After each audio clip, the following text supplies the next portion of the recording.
In the summer of 1940, Britain faced a war it could not see. Not tanks rolling across fields, not aircraft filling the sky. Something far more insidious, invisible beams of radio energy stretching across the English Channel, guiding German bombers through clouds, through darkness, through fog, directly onto their targets with pinpoint accuracy. By day, the Royal Air Force could still fight. Spitfires and Hurricanes could intercept what they could see. But at night, Britain was blind. And the Germans knew it.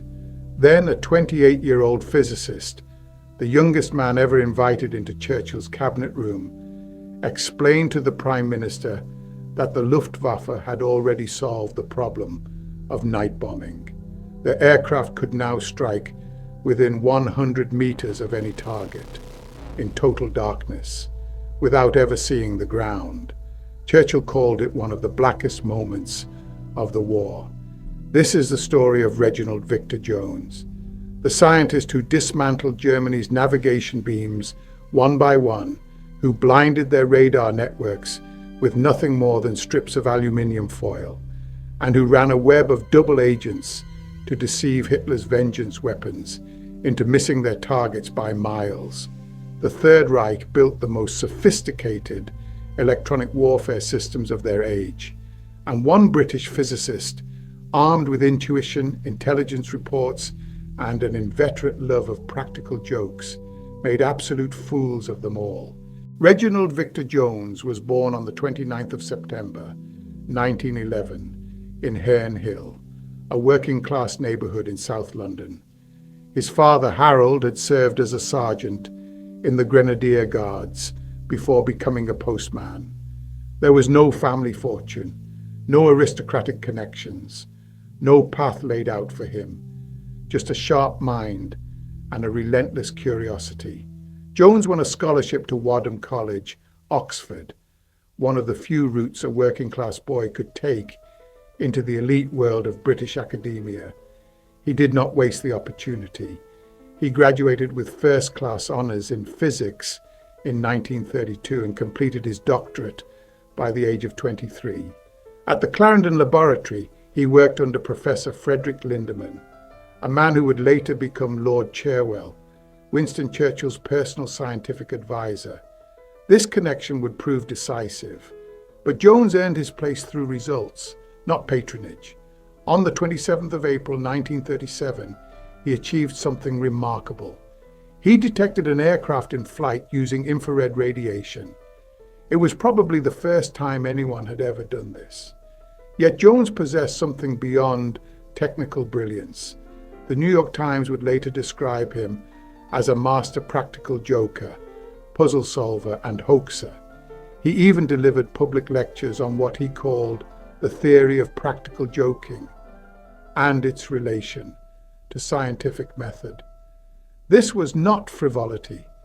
The ability to see problems from unexpected angles, to understand how deception works, to think like both the trickster and the target. This became his greatest weapon. In September 1939, at just 28 years old, Jones became the first scientist ever appointed to advise MI6 on technical intelligence. His office in Broadway Buildings was small. His staff was minimal, his authority almost non-existent. But Reginald Victor Jones had something no title could provide. He knew how to spot a puzzle, and he knew how to solve it. On the 4th of November 1939, Captain Hector Boys, the British naval attaché in Oslo, received an unusual letter. It contained a simple offer and an even simpler request. The anonymous author claimed to possess German military secrets. If Britain wanted them, the BBC should alter the opening of its German-language broadcast to say, "Hello, Iris London." The BBC made the change. Days later, a package arrived at the British legation. Inside were 7 pages of typewritten technical documents and a small glass vacuum tube, a component from a prototype proximity fuse. The contents of what became known as the Oslo Report read like a catalogue of German innovation. Radar systems capable of detecting aircraft at 120 kilometers, a secret research facility at a place called Peenemünde, the first time British intelligence had ever heard that name. Descriptions of 80-centimeter rockets that would later become the V2. Radio navigation systems designed to guide bombers to their targets. Remotely controlled gliders. Acoustic torpedoes. It was perhaps the most serious breach of German military security in the entire war, handed over voluntarily by a single anonymous source. The reaction from British intelligence was immediate and dismissive, too comprehensive, too convenient. Obviously a German plant designed to mislead. The War Cabinet and MI6 rejected the document almost entirely. Jones stood virtually alone in believing the Oslo report was genuine. He kept it close throughout the war and later wrote, "In the dull moments of the war, I used to look up the Oslo report to see what should be coming along next." The author remained unknown until 1955. His name was Hans Ferdinand Meyer, a director of research at Siemens and a quiet opponent of the Nazi regime. The Gestapo arrested him in 1943 for making critical remarks about the government. They never discovered he had written the Oslo report. That secret likely saved his life. Meyer survived Dachau and 4 other concentration camps to see the war's end. In the spring of 1940, Jones began collecting fragments of a puzzle no one else knew existed. The first piece came from a downed Heinkel bomber. Among the wreckage, British investigators found a scrap of paper with a single word scrawled on it, Knickebein. In German it meant crooked leg, also bent beam. No one knew what it referred to. The second piece emerged from captured equipment, a Lorenz blind landing receiver, standard navigation gear used to guide aircraft onto runways in poor visibility. But when a British engineer examined it, something troubled him.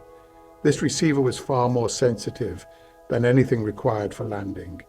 Why would the Germans over-engineer a simple navigation device? The third piece came from prisoner interrogations. Captured Luftwaffe airmen made cryptic references to something the British would never find. They spoke with a quiet confidence that unsettled their interrogators. Then on the 5th of June 1940, the final piece arrived. An Enigma decrypt mentioned Knickebein, along with precise geographical coordinates pointing deep into Britain. Jones saw what others had missed. The blind landing receiver was the secret equipment. The Germans had taken civilian navigation technology and transformed it into a precision bombing system. The principle was elegantly simple. 2 transmitter stations on the continent would each project a narrow radio beam toward Britain. A bomber would fly along one beam, hearing dots in the left ear if drifting left, dashes in the right ear if drifting right, and a steady tone when perfectly on course. The pilot simply followed that tone across the channel, across the coastline, deep into England.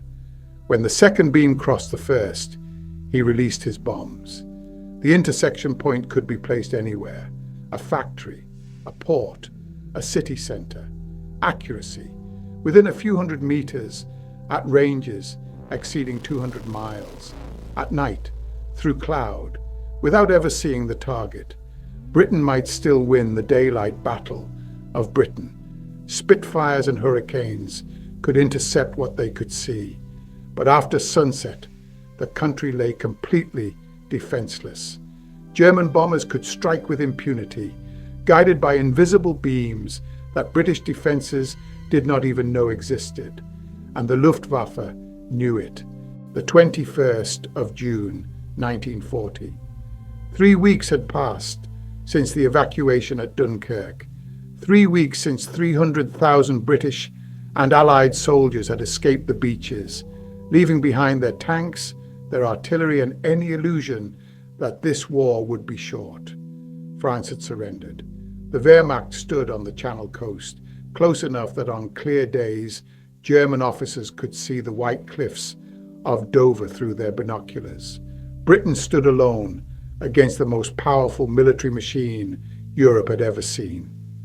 That afternoon, in his modest office at Broadway Buildings, Reginald Jones received a telephone summons.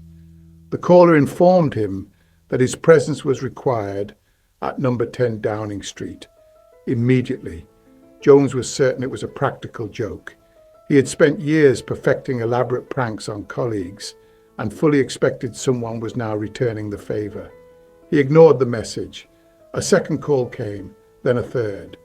Finally, a colleague telephoned to confirm the summons was genuine. The Prime Minister wanted to see him. Jones arrived late. He had never been inside number 10. When he entered the cabinet room, he found himself facing the most powerful assembly of men in Britain. Winston Churchill sat at the centre of the long table, cigar in hand.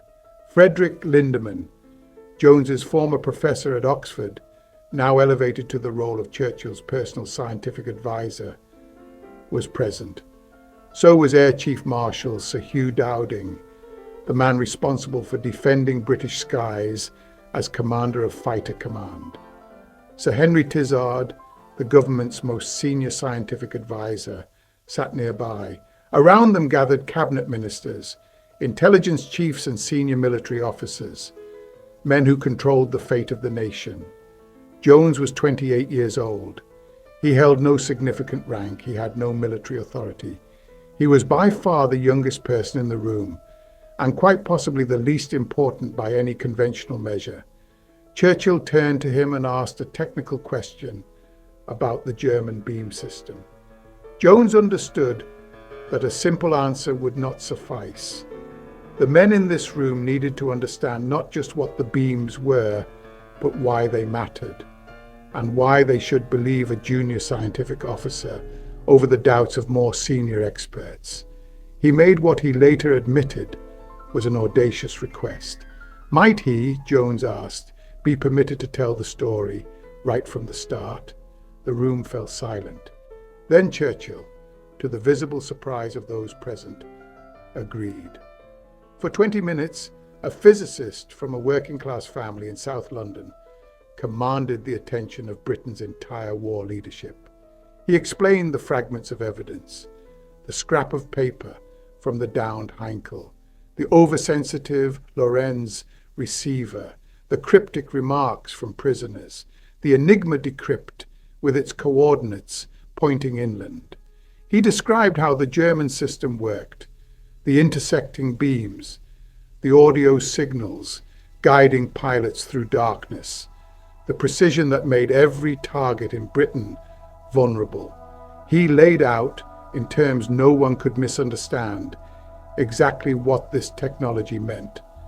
British cities could be struck at will. Factories essential to the war effort could be reduced to rubble. And there was currently nothing that could stop it. Churchill listened without interruption. When Jones finished, the Prime Minister spoke quietly. He would later describe this briefing as one of the blackest moments of the war. Sir Henry Tizard was not convinced. He raised objections. He questioned the interpretation of the evidence. He suggested alternative explanations. The debate threatened to stall in academic argument. Churchill had heard enough. He cut through the discussion with a single blunt question. What can we do about it? Jones proposed two immediate actions. First, send an aircraft up that very night equipped with detection gear to confirm the beams actually existed over British soil. Second, begin urgent development of jamming countermeasures. If the beams were real, Britain needed to blind them before the Luftwaffe could exploit them fully. Churchill gave the order without hesitation. Execute both, tonight. Within hours, Flight Lieutenant Hal Bufton and Corporal Mackey climbed into an Avro Anson, a small twin-engine trainer completely unsuited for combat operations at RAF Wotan. Their sole piece of detection equipment was a Hallicrafters S-27 radio receiver. It had been purchased that same day from an amateur radio shop on Lisle Street in London. because the entire Royal Air Force did not possess a single device capable of detecting signals in the 30 to 33 megahertz range. The defence of Britain now depended on a civilian radio set bought over the counter. The Anson took off into the summer twilight and climbed toward the suspected beam coordinates. At approximately 10 o'clock, Corporal Mackey pressed his headphones tight against his ears. Through the static he heard something, a series of shrill dots, 60 per minute, precisely timed. The aircraft flew onward. The dots merged into a continuous tone. Then, as they passed through an invisible boundary in the sky, the tone broke into dashes. They had found a Knickebein beam. It was barely 50 yards wide, an astonishingly narrow corridor of radio energy stretching from the continent deep into the heart of England. Buffton plotted the beam's trajectory and calculated where a second beam would intersect it. The coordinates pointed to a single location, the Rolls-Royce factory complex at Derby. At that moment, this was the only facility in Britain capable of producing Merlin engines. Without Merlins, there would be no Spitfires. Without Spitfires, the Battle of Britain was already lost. Jones received confirmation of the findings and walked through the warm June night to St. Stephen's Tavern, just across the road from the Houses of Parliament. His instructions to the colleagues who joined him were simple. Go out and get tight. The beams were real. The threat was confirmed, and now the real work could begin, finding a way to break them before the Luftwaffe turned Britain's cities to ash. The discovery of the beams demanded an immediate response. Within days of Buffton's flight, the Royal Air Force established a new unit, number 80 Wing, based at Radlett under the command of Wing Commander Edward Addison.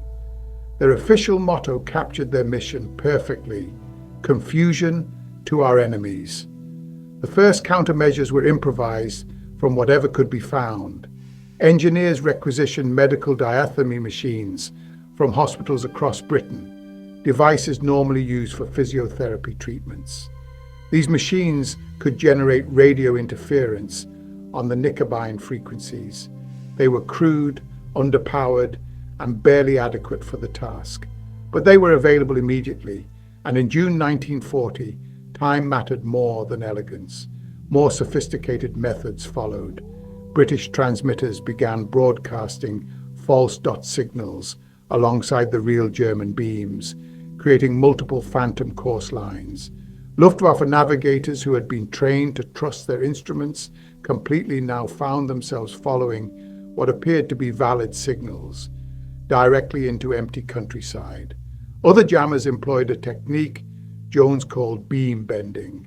By carefully manipulating the equisignal zone, the narrow corridor where dots and dashes merged into a steady tone, British engineers could widen it dramatically. German pilots believed they were flying precisely on course while actually drifting miles away from their intended targets. The results exceeded all expectations. German bomber crews, conditioned to rely entirely on electronic navigation, became hopelessly disoriented. Bombs intended for factories fell harmlessly into fields. Aircraft scattered across the night sky, unable to concentrate on their targets. In several documented incidents, Luftwaffe bombers became so thoroughly lost that they landed at Royal Air Force bases, their crews convinced they had returned safely to occupied France. But the Germans were not fools. They recognized that Knickebein had been compromised and responded with something far more sophisticated, a system designated X-Gerät. X-Gerät operated on higher frequencies between 60 and 70 megahertz. Instead of 2 beams, it employed 5, each named after a German river: Weser, Rhine, Oder, Elbe, Spree. The system incorporated automatic bomb release mechanisms triggered by precisely timed clock circuits. When the aircraft crossed the final beam at the calculated moment, the bombs dropped without any action from the crew. Accuracy improved to approximately 100 yards at distances exceeding 200 miles. The Luftwaffe created a specialized unit to exploit this technology, Kampfgruppe 100. These aircraft became history's first pathfinders. They would arrive over a target ahead of the main bomber stream, using exturate to drop burst incendiary bombs with pinpoint precision. The fires they started served as visual markers. Hundreds of following bombers, equipped only with standard navigation, could then simply aim for the flames. On the 14th of November 1940, the Luftwaffe launched Operation Moonlight Sonata. 515 bombers. Target Coventry. Jones had correctly identified the exturate frequencies. Countermeasures had been prepared, but somewhere in the chain of communication, a clerical error occurred. The jamming stations received the wrong frequency settings. When the first Heinkels of Kampfgruppe 100 crossed the English coast, their exturate receivers functioned perfectly. The incendiaries fell exactly where intended. The fires began, and then the main force arrived. 554 people perished that night. 865 more suffered serious injuries. The medieval cathedral, built over 5 centuries, burned to a shell. The city centre ceased to exist. Coventry blazed so intensely that German air crews crossing the channel reported seeing the glow from 100 miles away. Some claimed they could smell the burning city. Others said they felt its heat through the fuselage. Joseph Goebbels, Hitler's propaganda minister, coined a new German verb, koventrieren, to coventrate, to annihilate utterly. A persistent myth claims that Churchill knew Coventry was the target but refused to order an evacuation, sacrificing the city to protect the secret of Ultra and the Enigma decrypts. Jones himself dismissed this claim directly. The Enigma signals to the X-beam stations were not broken in time, he wrote. Churchill spent that evening on the roof of the Air Ministry in London, fully expecting the attack to fall there. 5 days later, the Luftwaffe struck Birmingham. This time, the correct frequencies reached the jamming stations. The raid scattered, the system worked. But the Germans had one more card to play, a third navigation system codenamed Wotan. Jones encountered the name in intelligence reports and asked a linguistics specialist at Bletchley Park for its meaning. The answer seemed almost too convenient. Wotan was the Germanic form of Odin, the Norse god who sacrificed one eye at the Well of Wisdom. One eye, one beam. Jones reasoned that a single beam system would require a completely different approach to determining bomb release points. Without a second beam to mark the intersection, the Germans would need to measure distance directly, most likely through radio phase comparison, calculating how far the aircraft had traveled along the beam from its transmission source. The guess proved exactly correct. The countermeasure exploited an extraordinary coincidence. The Germans had selected 45 megahertz for wide rate, precisely the frequency used by the BBC television transmitter at Alexandra Palace in North London, silent since the war began. British engineers intercepted the return signals from wide-rate aircraft, routed them through Alexandra Palace, and retransmitted them with subtle phase corruptions. The ground stations in Germany received signals that appeared valid but contained small errors that grew larger with each transmission.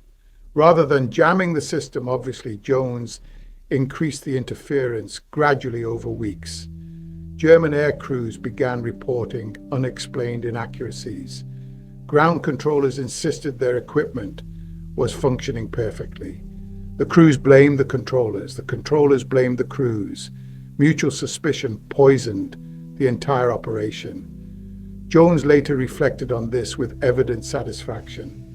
I was able to play one of the largest practical jokes, he wrote, with virtually any national resource that I required. By February 1941, the Battle of the Beams was effectively won.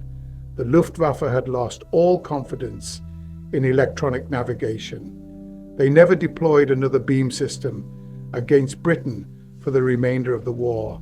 Jones, the practical joker from South London, had turned Germany's most sophisticated technology into an object of suspicion and ridicule within their own ranks.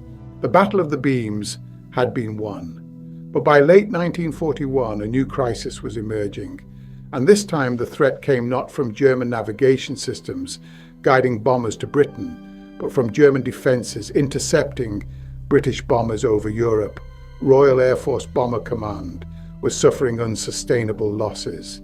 Aircraft were vanishing into the night sky over occupied France, Belgium and Germany at rates that threatened to destroy the entire strategic bombing campaign. Jones investigated and identified the cause, a German radar system designated Würzburg. The Würzburg operated on a wavelength of 53 to 54 centimeters with extraordinary precision. It could track an individual aircraft to within 25 to 40 meters, accurate enough to guide searchlights directly onto a target, accurate enough to direct anti-aircraft fire with lethal effectiveness. Working in coordination with the longer-range Freya early warning radars, Würzburg installations formed the backbone of the Kammhuber Line, an integrated air defense network stretching from Denmark to the Swiss border, protecting occupied Europe like an invisible wall. British bombers were flying into a trap they could not see. In late 1941, RAF reconnaissance aircraft photographed something significant on a cliff top near the village of Bruneval in Normandy. A 3-meter parabolic dish, unmistakably a Würzburg antenna, sat in an exposed position between an isolated villa and the cliff edge overlooking the English Channel.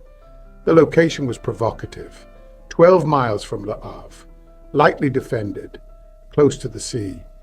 Jones studied the photographs and made a suggestion that would have seemed outlandish from anyone else. We could get in there and grab it. Churchill supported the proposal immediately. Lord Louis Mountbatten, then head of combined operations, approved a raid. Planning began in secret. On the night of the 27th to 28th of February 1942, 120 paratroopers from the 1st Parachute Brigade lifted off from RAF Thruxton in 12 Whitley bombers. Snow covered the Normandy countryside. The assault force was commanded by Major John Frost, an officer who would later achieve fame holding the bridge at Arnhem for 4 desperate days against overwhelming German armour.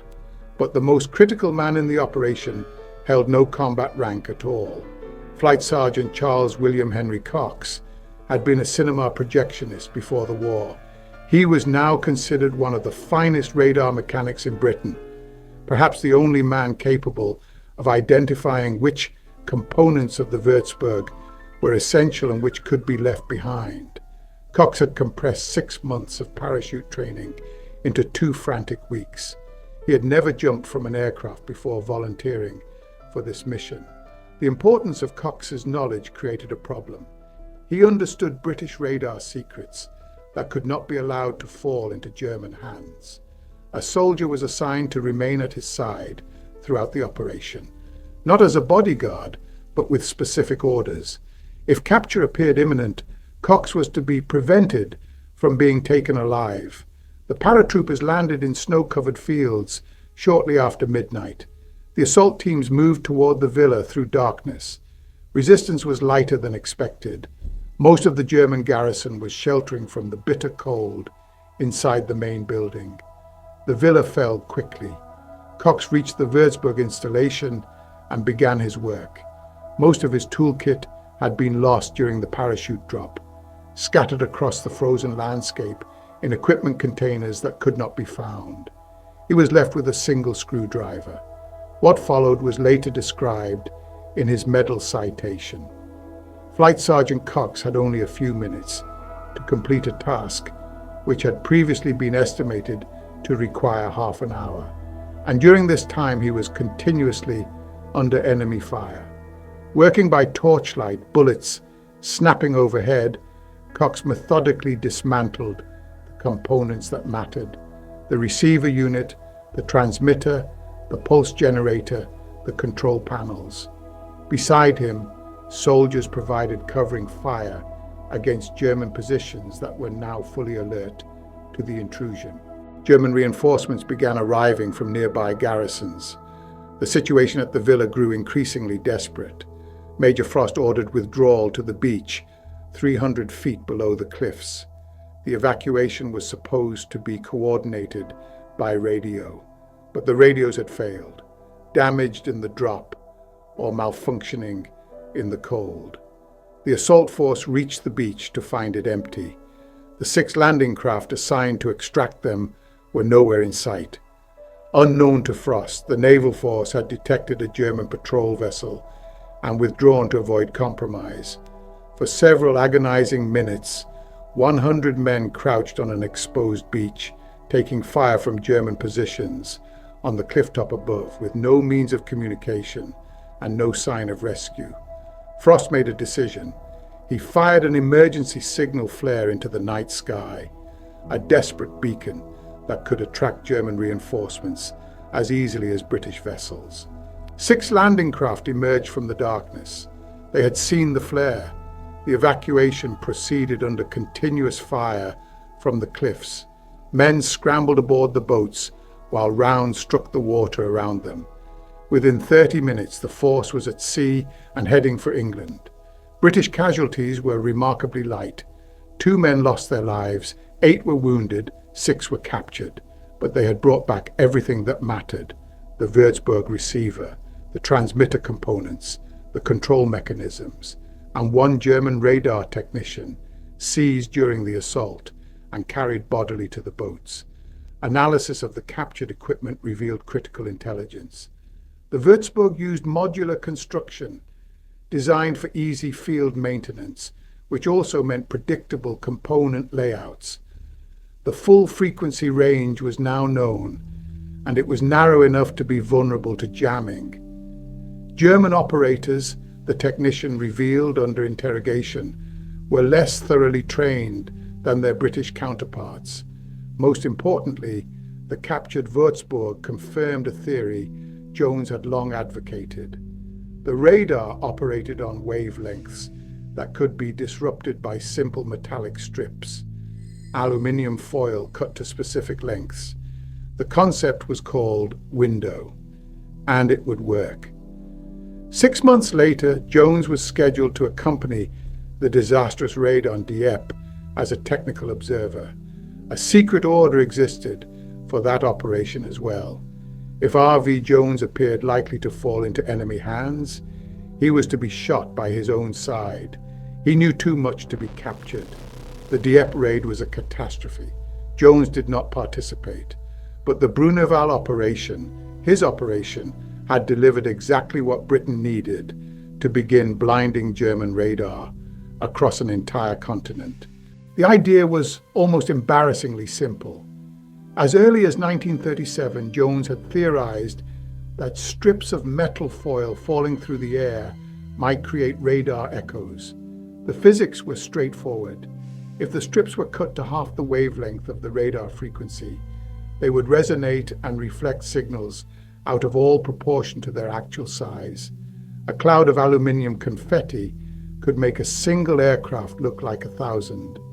In 1942, a young physicist named Joan Curran turned this theory into reality. Joan Curran was the only female scientist at the Telecommunications Research Establishment, Britain's top-secret radar facility. She had studied physics at Cambridge on scholarship, though the university refused to grant degrees to women at the time. Her colleagues described her as possessing extreme dexterity and outstanding neatness, what one called the scientific equivalent of gardening green fingers.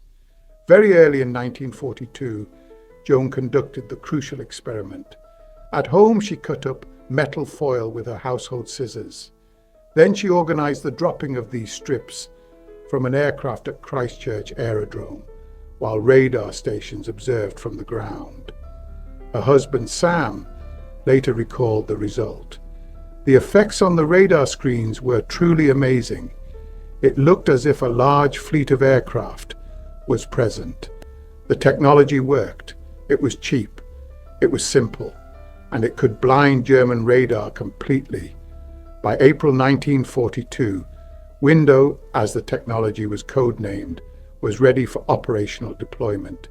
It would not be used until the 24th of July, 1943. 15 months of delay, and every month measured in bomber crews who never came home. The opposition came from the highest levels. Lord Cherwell, Churchill's chief scientific advisor, led the resistance. His argument was terrifying. If the Royal Air Force used Window against the Germans, the Luftwaffe would quickly copy it and launch a new blitz against Britain. German bombers would scatter aluminium strips over British cities, blinding RAF defences completely. Air Marshal Sholto Douglas of Fighter Command supported Cherwell. His responsibility was defending British cities. From that perspective, caution made sense.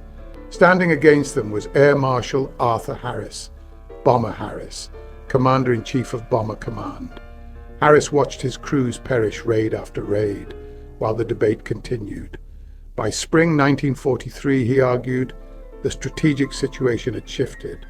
Most Luftwaffe bombers were now over Russia. Few German raids were hitting Britain.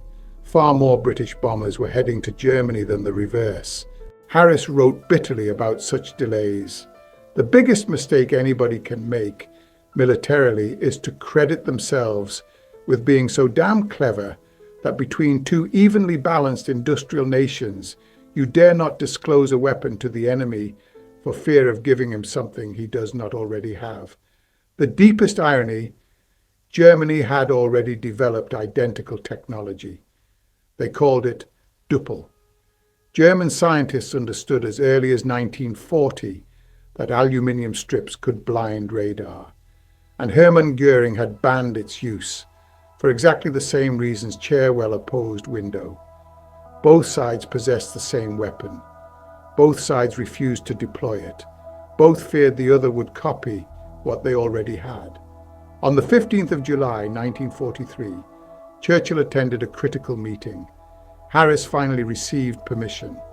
Formal authorization came on the 23rd. The cost of 15 months of paralysis, approximately 11,000 aircrew perished, 1,600 aircraft destroyed, all while strips of aluminium cut with household scissors sat unused in warehouses. Jones later offered his verdict on Joan Curran with characteristic directness. In my opinion, he wrote, Joan Curran made an even greater contribution to victory than her husband Sam. Given that Sam Curran helped develop the proximity fuse, this was extraordinary praise. Yet Joan received almost no recognition during her lifetime. Only in 1987 did she receive an honorary doctorate at 71 years old. Harris chose Hamburg, Germany's second largest city, as Window's debut. The operation was codenamed Gomorrah. The biblical reference was deliberate. On the night of the 24th to 25th of July 1943, 791 bombers crossed the North Sea. Each aircraft carried bundles of aluminium strips, 27 centimeters long, 2 centimeters wide. Crews dropped them through flare chutes every 60 seconds. Approximately 2.5 million strips, 20 tons of metallic confetti. The effect was instantaneous.